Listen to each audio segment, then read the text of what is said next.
gosto de dizer que oração não é apenas o meio através do qual eu e você recebemos de Deus aquilo que a gente quer. Oração também deveria ser, em contrapartida, o meio através do qual Deus recebe de nós, consegue de nós o que Ele quer. É o que nós aprendemos, né, quando o Senhor Jesus, no jardim do Getsêmani, dobra os seus joelhos para dizer a Deus: seja feita não a minha, mas a sua vontade. Muitas vezes nossa vontade pode entrar em rota de colisão com a vontade de Deus.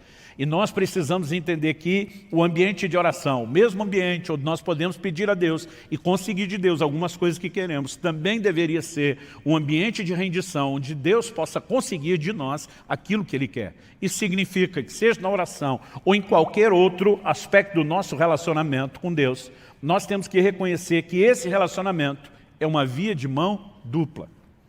Nós precisamos entender que no relacionamento com Deus, nós temos não só direitos, mas nós também temos deveres. Hoje em dia eu vejo uma ênfase de um evangelho que ele promove, simplesmente anuncia o bônus. Não se fala muito a respeito do ônus, qual é o seu compromisso, quais são as suas renúncias, mas é fato, né, que o relacionamento de Deus com o homem desde o início da criação, quando Deus estabelece o primeiro casal no jardim, antes da queda, antes do pecado, nós vemos um posicionamento claro de um Deus que, por um lado, disponibilizou, ofereceu a eles direitos. Ele disse: vocês podem comer de todas as árvores do jardim, usufruam de tudo isso porque é para o bem de vocês.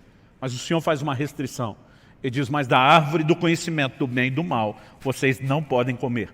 Então eles tinham direitos, mas eles também tinham deveres, né? E quando olhamos essa perspectiva, por mais que pareça um tanto quanto óbvia, eu acredito que ela não tem estado tão presente na forma de pensar, né, dos crentes de uma forma geral. Muitas vezes olhamos para Deus como aquele que tem um compromisso de nos abençoar, de fazer aquilo que nós queremos, e afinal de contas é por isso que a maioria acaba se disponibilizando, pelo menos no início, antes de ter tanto entendimento ou maturidade, a andar com Deus, porque vê o lucro de um Deus que vai atendê-lo. No entanto, à medida que crescemos no entendimento da palavra, precisamos entender que há não apenas direitos, mas também deveres, né? Essa via de mão dupla com direitos e deveres, ela tem por trás de si uma lógica. E acredito que um dos elementos que a gente possa, né, colocar aqui nessa conta é reconhecer que o homem tem o privilégio de viver com Deus é classificado na Bíblia, na sua palavra, como uma aliança. E a aliança envolve compromisso das duas partes, nunca de uma parte só. Depois Deus tirar a nação de Israel do Egito, debaixo do domínio de Faraó, da escravidão na qual viviam, Ele faz isso com um projeto muito claro: levá-los a uma terra prometida, e assim que saem e param no Monte Sinai, observe o que é que Deus manda Moisés falar para eles. Êxodo capítulo 19, do versículo 3 até o 6, diz assim: Moisés subiu para encontrar-se com Deus, e do monte o Senhor o chamou e lhe disse: assim você falará à casa de Jacó e anunciará aos filhos de Israel: vocês viram o que fiz aos egípcios e como levei vocês sobre asas de águia e os trouxe para perto de mim.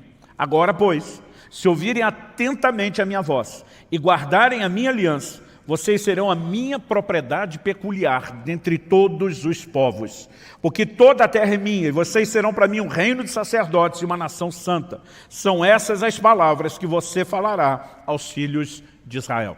Deus estava dizendo: eu tirei vocês do Egito, eu os trouxe sobre as asas da águia, eu tenho guiado vocês, eu tenho guardado vocês, eu tenho feito grandes coisas em favor de vocês, porque eu tenho um plano. Agora Deus está dizendo: se vocês querem ser a minha propriedade peculiar dentre todos os povos, que é o meu projeto, vocês têm que guardar a minha aliança.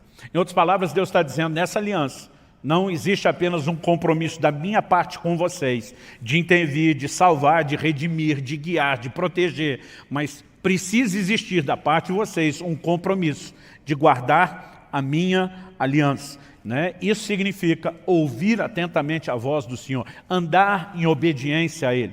Então, nós vamos percebendo esse desenho.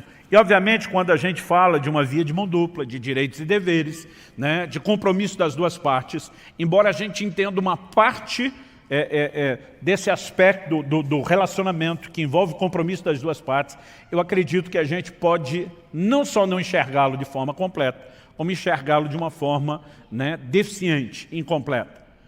nós precisamos entender que nesse relacionamento, Deus tem o direito de pedir e de exigir algo, não só porque além de direitos tem deveres, não só porque além de bônus tem ônus, não só porque a aliança requer o compromisso das duas partes, mas aquilo que deveria ser entendido como óbvio, nessa relação, Deus é o Senhor e nós somos seus servos. Embora haja compromisso das duas partes, não significa que nós estamos na mesma posição, né, naquele lugar de direitos iguais. Ele é Senhor. E senhorio implica no quê? Basicamente, em obediência, em submissão, em rendição. É por isso que em Lucas, no capítulo 6, no versículo 46, o Senhor Jesus diz: por que é que vocês me chamam Senhor, Senhor, e não fazem aquilo que eu mando? Ele está dizendo, é incoerente me chamar de Senhor. A palavra Senhor, a gente tem repetido isso aqui, era usada por um escravo quando ele se dirigia ao seu amo, né? A palavra Senhor significa dono, possuidor. Aquele escravo não tinha vontade própria, ele vivia para fazer a vontade do seu Senhor. Agora Jesus está dizendo, como é que vocês me chamam de Senhor?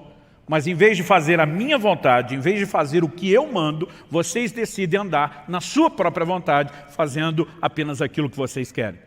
Então, quando nós começamos a pensar esse desenho, acredito que isso nos ajuda a entender melhor o que é o relacionamento com Deus. Não estamos atrás de uma única intervenção de Deus ou outra, não estamos apenas atrás do favor do Senhor e do que Ele pode fazer de nós. Nós queremos o relacionamento, o pacote completo. Nós queremos interagir com Ele exatamente da forma como Ele espera de nós. Você pode dizer amém? Então, precisamos entender, pressupõe-se que Ele tem todo o direito de externar esse tipo de expectativa em relação a cada um de nós.